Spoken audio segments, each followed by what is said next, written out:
Welcome back to a podcast about nothing and everything, where we answer CRO and experimentation questions from Wow. people that Romil has threatened if they don't give us questions. Ask me questions or I'm gonna wave my hand at the sky like an old man. Yeah, Um, exactly. yeah, so we have a bunch of scenarios from the audience, which we go through. Last week we did a bunch about kind of talking with technical specialists, building a knowledge bank, and and analyzing data. If you want to see how we answered those, check this link above. I just made that up on the fly. See, I could promote my shit. See that? Yeah. And also, I want to promote your stuff for you that Oh, you've been pretty good at like facilitating conversations in the Slack channel, and oh, people are being pretty active. yeah. If you want to join that conversation, join our Slack. I'll add link to that in the description. I'm not sure. Hmm. It's a good idea. But thank you. Yeah. Um, so Were I'm gonna there ask. any questions worth discussing here that really That's stood actually an out for interesting you? idea. It's not. It's like you thought about that. Let me go to the. What did we ask about? What did we ask recently? Um, that we didn't publish yet. There's one question I asked just this week. Hmm. Um, I could ask you. I'll ask it Sure. slowly so you can think about it. Okay. So, what's one you might not like this question? What's one CRO best practice that completely failed you in the real world? I In can't the even real answer this. world, Yeah, I like in thought. my everyday life, you mean, or? Uh, yeah, maybe I should have phrased that better. But in your practice, as you um, run experiments, there's Mm. oftentimes quote unquote best practices. People should tell you should try X, Y, Z. Which ones have completely failed you over and over? Uh, yeah. The one thing that comes to my mind is like the carousels on homepages, Hmm. and I still like firmly believe that they are bad for, if not anything else, for your soul, you know? Um, but like I've seen tests where they have won out over like a static image. Really? And yeah, and that is so disappointing to me. I think so. This is one of those situations where you probably need to throw that back to QA and analyze the data I again. think so, yeah. Because like, that's one of those things where I look at the test results and I'm like, "No, I still don't believe it. I don't wanna believe it. No." Um, I actually, yeah, I'm realizing now that I don't think I've ever seen a carousel win from a test perspective. At most, it's like neutral. Uh, Mhm. at worst, it hurts. But I think the place that it wins is politics. Hmm. Often, at times in large orgs, everyone wants the homepage, and this is a great way to go. We're all on the homepage. Yeah, for sure. We can all get our turn, but no one clicks on those little the tiny microscopic dots at the bottom of the image. Like no one sees those, and the arrows are kind of hidden by it's a really not usable. Um, yeah, I'm not a huge fan of them. Maybe other people have had success, but I personally haven't really seen anything. Yeah, I remember one client a very long time ago that was like an e-com, um, a really big e-com with like mostly like not very expensive stuff, so more like emotional purchases, I guess. Mm. And they had like, these constant like, every week there was a new sale or a new offer or something. So and there the carousel like won out for some reason. Hmm. Flawed analytics. it's That's it's mine. very possible, yeah, but like I remember we had like a lot of debate around it, and we like, the official recommendation is always like remove distractions, remove carousels like Yeah, blinking whatever things in there, like I don't know. and It that's why was you weird. test things. I think the purists in Sierra would say they. Yeah. But then what would AI tell you to do, right? Just saying, Yeah, you that's a know, good question. I think I AI think would tell that, you not to. for, like, lifestyle products or even SaaS, the other version of the carousel is, like, putting a video in the hero, Oh god. uh, and then Agencies that's love that. Does your agency do that? no. God, no. They love that takeover and, "This is what it's like to Mhm. work with large agency, Yeah. dun, dun, dun." And then Interesting. the best is, like, when there's no controls for the user either, like, you can't pause it ever. Oh, But yeah. I've also seen companies that do give controls, where you can pause it, which is nice, but I don't know, like, if I'm shopping, like, for anything and I just wanna get to the category page to start browsing products, Yeah.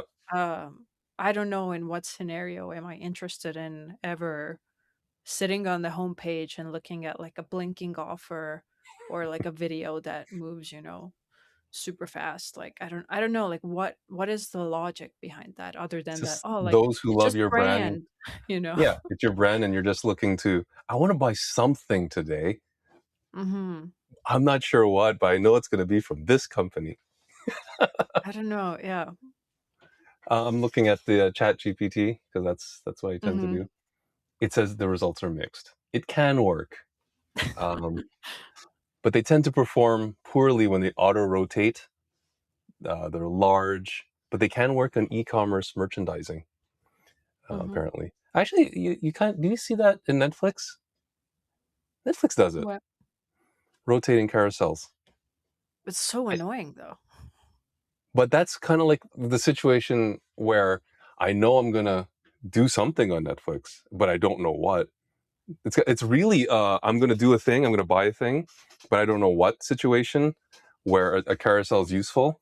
But more often than not, you're not going to a website, purposely typing a URL or what have you, and go, "Yeah, show me stuff I wanna buy," you know? Yeah.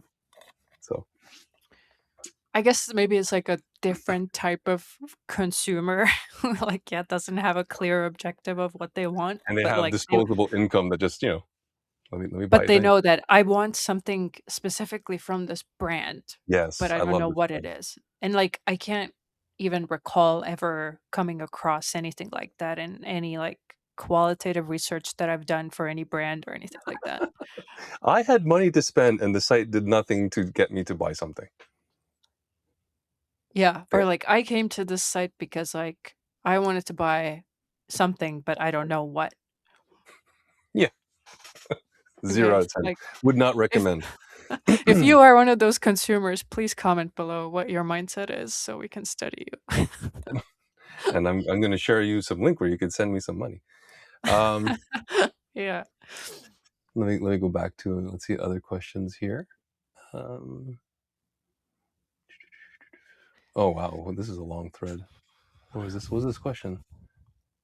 Oh, does the experimentation industry need a new kind of A/B testing platform that uses AI to handle end-to-end CRO workflow from identifying opportunities, generating tests, launching, learning, and shipping winning experiences? So the You end-to-end, came like up with that basically plug in. question? Yeah, somehow. Wow, Like very intellectual. that's what wow. I was Oh, like, "Who asked this question? This is, like, that's so long." grammatically correct and the spelling was fine. That can't possibly be you.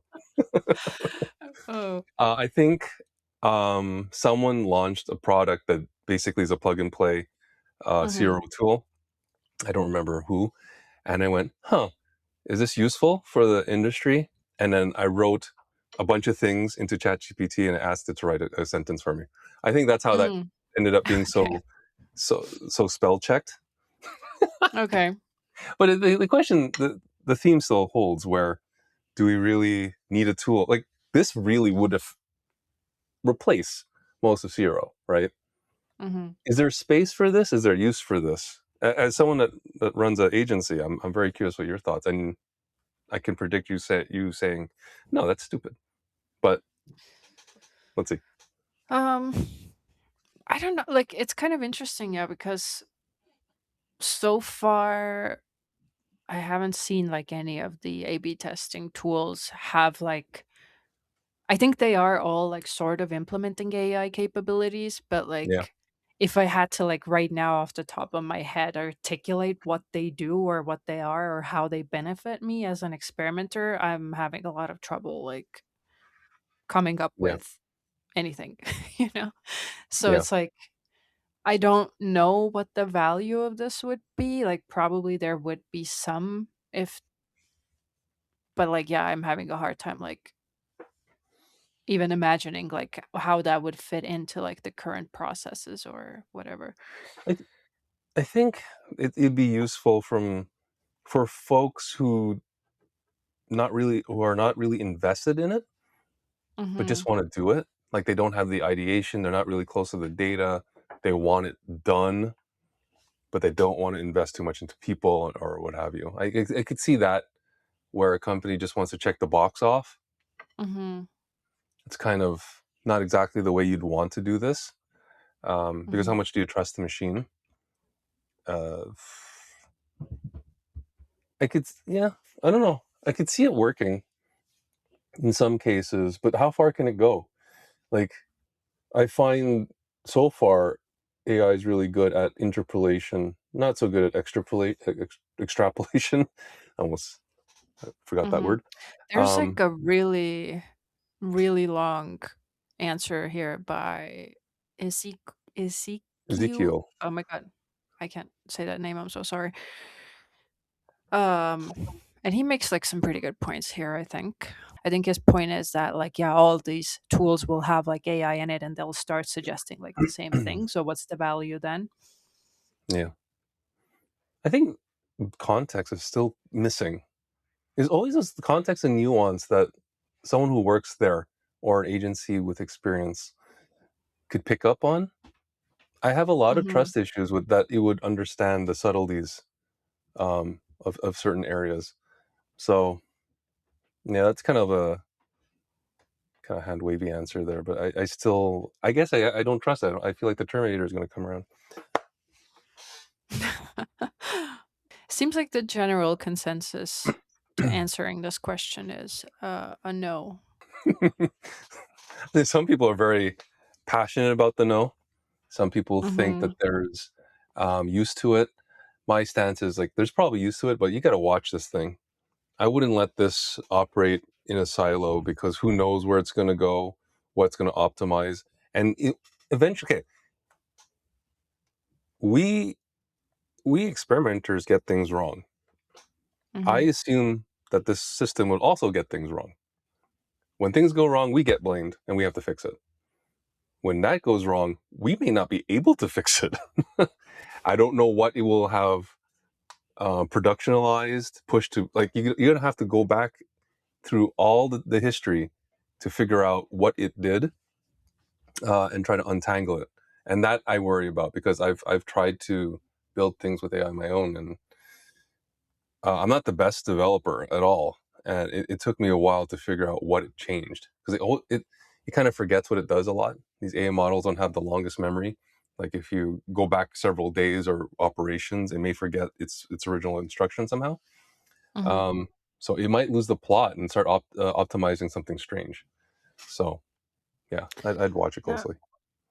like, I can't really speak to, like, the development part, but it always makes me think of, those memes where people are like, the same people that were stressing out about, like, cookie consent and saying that they're being tracked on the internet and, like, their information is being Mhm. leaked are now, like, giving AI agents, like, access to all their, like, banking and emails and, and it's kind of the Yeah, same with, like, okay, like, I don't know, even the thought of giving, like, AI free reign over my experimentation program or, like, the main tool running these things, like, it's just, like, couldn't sleep at night, I think, yeah. thinking of, like, what might break and what can go wrong. It's like giving it to a teenager. Yeah, you could trust them, kinda, but in the morning you don't know what's gonna. Maybe your house is destroyed. Who knows? Yep. Um, okay, let's see. On Monday, May 11th, you asked, question of the week, what is your favorite survey question and your least favorite and why? My favorite question is and people disagree with this. Did you accomplish what you sought out to do on the site today, and why? That's my favorite. That's my favorite. It's a customer effort score to understand whether it was really hard for them to accomplish what they're trying to do, and if it was hard for them, why was it hard for them? So you could just literally understand their goals. I find that my favorite, and my least favorite is the NPS question. Companies love the NPS question, they report the NPS question, but I find it ultimately useless. Would I recommend a company to? No, I'm never recommending a company. Like, it's very rare, unless I work there, that I will actively promote, unless they've delighted me to level not just 10, 20. Like, they have to have done something like so extraordinary that I will tell people, did you know what company X did? They did this. Wow, that's so cool. Yeah. Anyway, moving on with my life. you know, Mhm. one of those situations. So NPS is my least favorite, and CES is my favorite. How Mhm. about you? My favorite is, I think, similar to yours, but more. I usually approach it from the angle of like, what was holding you back from doing Mm, something. Like that's like the most classic one that everybody asks, I think. But I find that it also gets people in that like mindset of like yeah. actually thinking about like what they didn't like, because you don't want to ask questions about like what they liked so much, because like that's kind of useless information you can't really act on. So you Hmm. really want them to like tell you their frustrations, but people are, even if it's like a free survey or whatever, people like still kind of go into this like people pleasing mode where they don't really Yeah. want to say anything bad unless it was really, really bad. Hmm. Um, so you want to like kind of trigger them a little bit and be like, okay, like nothing bad will happen. Like you can say honestly what you didn't like. And how often, when you ran that question, do they answer not enough carousels? I think that has happened 0 times. I Nobody has wish requested more I carousels. want a better hero video. More videos that I can't control, please. Louder volumes. I want better songs. Please. Yes. I used to work for a guy, and he's one of those guys that wanted that moving experience, like a Mm. emotional experience to hit the visitor. And he used to Mhm. gauge the experience by how many tears out of his eye. He used to watch the experience from the designers as, I want more tears. I want more tears. And he'd leave. He'd come back, not enough Right. tears. Like, It was a their tough. website needs to be like Coachella experience or something. I've seen the same thing in like super technical products, and they let like branding teams design their website, and it's all like blinking little elements and moving Oh my little god, things, like and that, then it's like that no kind of noise. nobody yeah, nobody understands what your product does, but at least you have like blinking elements, that look cool. Like, Well, okay. while we're on this topic, what's your qualitative? I'm gonna go to your. No, don't, no, that's no, don't. Why? Why? Because the shoemaker never has shoes for themselves. No, my big question for you, and this is kind of tangential to CRO. Mhm. What are your opinions of dark theme slash black slash no light websites? Mm. Because I see a trend that if a company wants to seem edgy and cool and high tech, the entire site has to be black. Hmm. I just saw somebody post something about that, how they like had that and then started to like research it and found that most people didn't use the dark mode, but there was like a very small group of people who needed it because they had like some kind of visual impairment Yeah, or dyslexia or something like that, and it was like yeah. really important for those people, so they like rolled it out only, I don't know, based on usage or whatever. Hmm. But generally, um I don't know, I personally don't use dark mode that much on like any products that I use. Yeah. Maybe only Spotify, I don't know why even. um I guess I don't Spotify. have like a super strong opinion on it, but I don't know, like that wouldn't be like my first choice if I'm making a website and I would just think like, oh, let's make everything dark because it seems edgy. Because like light text on a dark background for Yeah, most people is pretty hard to read. yeah. Um, That's so that's I would that's always optimize for been my yeah. perspective, where I find light text on dark backgrounds hard to read, and often the types of sites that do this love to make their text smaller. Mhm. And so let's make everything hard to see and distract with motion that doesn't matter. Mhm. So your head loses, your eyes lose what the plot was. Yeah, I was just looking at your website versus others, and you've chosen not to go dark. No. Is there dark mode? No. No. You losing out on some audiences there, like the devs like black. I just lost my headphone. Sorry. I'll be Yeah, right back. I'll just manage on my own. 1 minute later. My least favorite survey question is, would you recommend this to a friend as well? But bonus if it's like a dumb government service that I'm like forced to use to continue being a person in society. And then like Sorry, 'cause I they kind of remember you had to go somewhere for some forms. yeah. And then it's like, yeah, at the end they're like, so like how do you rate our service? I'm like, I literally was forced by the government to use your service. Thank you.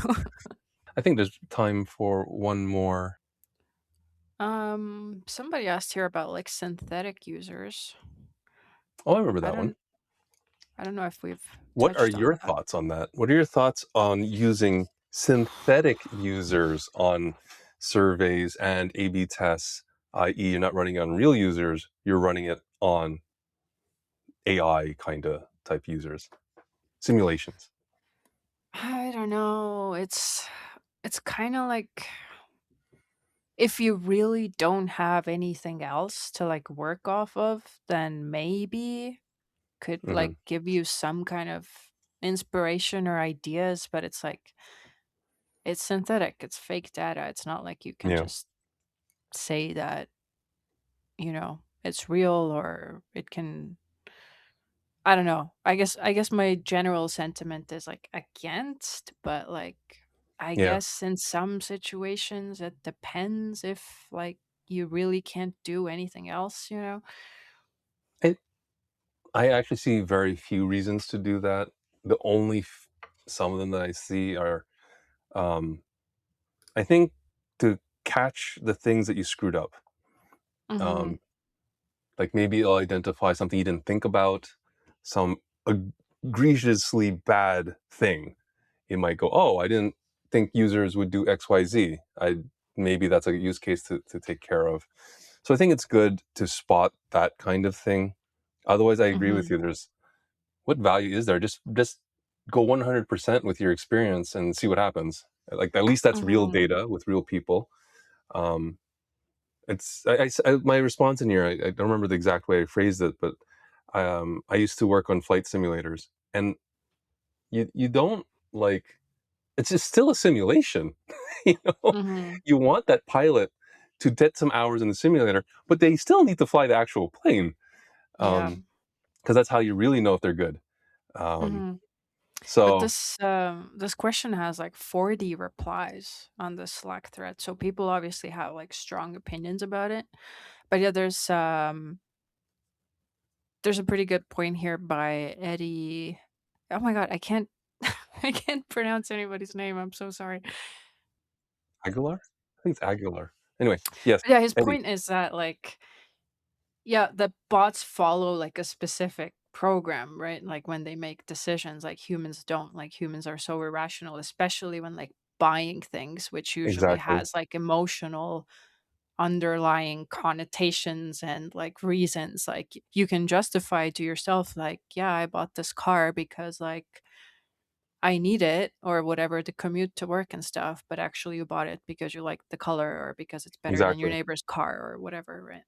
And sometimes you're just on a website and you just bought things because the carousel was so nice and so Yeah. perfect that you're like, I must buy this shirt or what And have you. sometimes you're on a website and like you don't even know what you want, but you know that you want something from that website This specifically, you breath know? today, and maybe I could Mhm. find it underneath one of the hamburger navigations.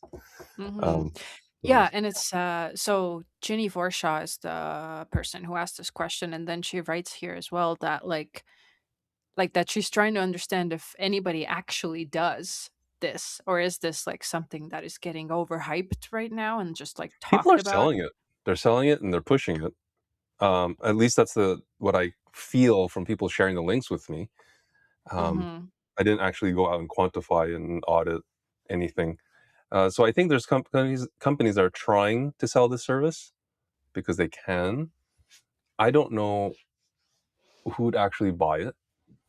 Um, and even if they bought it, like what would you get from it? It's all, as I said, everything's interpolation. You can't model random.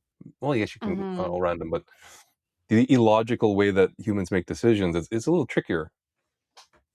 But I mean also like how are you selling it? Like I obviously I'm living under a rock. I haven't really looked into people selling this, but it's like then you could just go into whatever AI tool yourself and like just kind of prompt it to give you the same information, I think, right? Like why would I buy Why this would as I a go through service? all? Yeah, why would I go through the trouble? Just Mhm. tell me what's going to win, and it'll spit it out for me. And you know, Yeah. so yeah, I think the back and forth was the end of it was, yeah, you could try it. It's not that useful. I guess you could QA with it, but most people wouldn't trust it per se. But it's One out thing there. that I was trying at some point was like like the whole jobs to be done model or whatever. Hmm. I was trying to I guess get like synthetic information around that for a specific brand that I was working on that didn't Yep. have a lot of traffic or budget to do like, proper research like that. So, Hmm. I mean, it did give like some interesting like Yeah, things to like think about and maybe branch out of and do more specific research or it's a good interviews. starting point, right? Yeah, If you but have like nothing, again, it was not like something that I would take and be like, so this is the like actual truth now. This is how your customers think. yeah, This is what we should do based on this copy that it's the AI from spit out, you know? in like statistics. Like if you do Bayesian, you need to have some like previous data, and sometimes you don't have it, so you take a guess, and that's a starting point. But as you collect more data, you start building on your belief and Mhm. changing what your expectation is. And that's kind of like where this fits in, where it could give you that initial, belief, but then you get real user information, and you should just work off that Mhm. eventually. But you have to start somewhere, so it's good at that. Would I buy this service just for a starting point? I don't know. I could just prompt the thing. Yeah, So totally. yeah, the folks get usually pretty active anytime I type the word AI. Mhm. I Yeah. guess this is like the prime time for grifters to sell like whatever Hmm. service like that. But So I who is should get into buying these grifting. things? I that's a total market opportunity. That's that's not for me. your I your decline. your Estonian values prohibit you from doing the grifting. I'm not very good at lying, yeah. Yeah, that's all the questions we have today. Thank you everyone for joining. Um, Something's Yeah, making you laugh, but come to Slack and answer Rummel's very detailed, thought look at out you hyping questions. my stuff up. Always forget to do that, but go on. No, but like it gives us fuel to fuel this podcast and like talk about more stuff when we see actual people interested in a topic. Yeah, it's a great idea. So there's usually a new question every Monday. I try to remember to do it. Mhm. Sometimes they're good, sometimes they're bad. If you have a question that you'd like me to ask, send it over to me. I don't care how. Email. I'm very findable, and if I'll post them. I can't get them all out at once because there's only one a week. But yeah, the conversations are very interesting. Um, I find that there's the usual suspects will chime in and share their 2 cents, but then some random person who hasn't said anything for a long time will go, "No, you're all morons." Uh, that's That's what I wrong. love to see. That's the best. part of It's like these I'm conversations. seeing me like, who are you? Like I've the never seen you quiet say people are anything. so pissed off by Yeah. this tomfoolery that they're coming out. I'm gonna speak the truth, and you're gonna take it. But yeah, so share your questions. Looking forward to it. Looking forward to the next episode. Thank you for joining, and you can do your outro now. Goodbye. There you go. My microphone is running out of juice. I need to go. The perfect timing. Yes. Cool. All right. See ya.